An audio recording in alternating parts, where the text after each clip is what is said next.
మౌర్య గారు, ఎం స్వామి గారు, వీరితో పాటు బాన్స్వాడ మండల విద్యాశాఖాధికారి గౌరవనీయులు నాగేశ్వరరావు సార్ గారు, TS GHMC GH government head masters స్థాయిలో ఫెడ్లైట్స్ ఇక్కడ నైట్లో కూడా ఆడుకుంటారు సార్. మరి ఈరోజు పెద్ద మొత్తంలో మనము జిల్లా స్థాయి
చూడముచ్చటగా వైభవంగా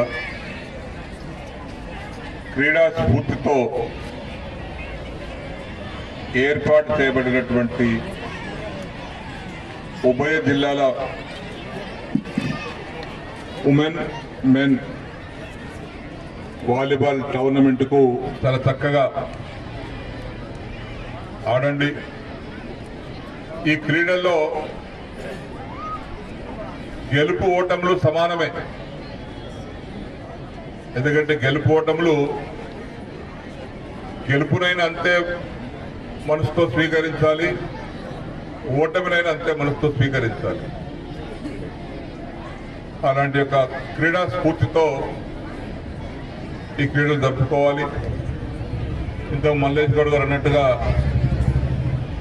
ఈ క్రీడా ప్రాంగణం మా ఆడబిడ్డలు వివరాలకు తెలియదు కానీ మా ఆడబిడ్డలు ఇక్కడ ప్రాంత ఆడబిడ్డలు ఇదే క్రీడా ప్రాంగణంలో ప్రాక్టీస్ చేసి రాష్ట్ర స్థాయి నుంచి జాతీయ స్థాయి వరకు కూడా ఎదిగి మెడల్ తెచ్చుకున్నారు.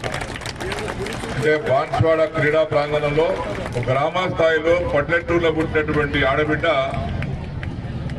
గ్రామ స్థాయి నుంచి రాష్ట్ర జాతీయ స్థాయిలో పోటీలో పాల్గొన్నారంటే అది మనకందరికీ గర్వకారణం. వారికి నేను మనస్ఫూర్తిగా అభినందిస్తున్నాను. ఈరోజు కూడా వాలీబాల్ టోర్నమెంట్ బ్రహ్మాండంగా ఇంత పెద్ద ఎత్తున కలర్ఫుల్గా ఉంది.